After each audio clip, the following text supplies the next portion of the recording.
It's Wednesday, so we're going to have some weekly tests. Yay, there it is.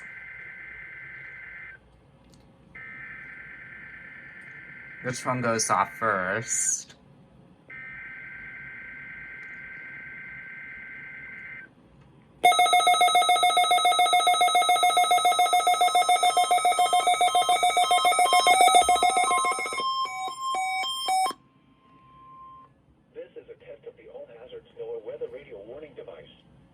During potentially dangerous weather situations, specially built weather radios will be automatically activated to warn of the impending hazards. Tests of these radios and the warning alarm system will be conducted by the National Weather Service every Wednesday between 11 a.m. and noon.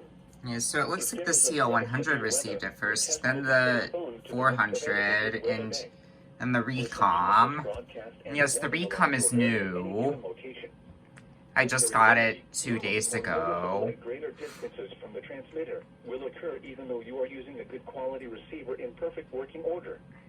To provide the most consistent warning service possible, the warning alarm will only be activated for warnings in selected watches affecting the listening area.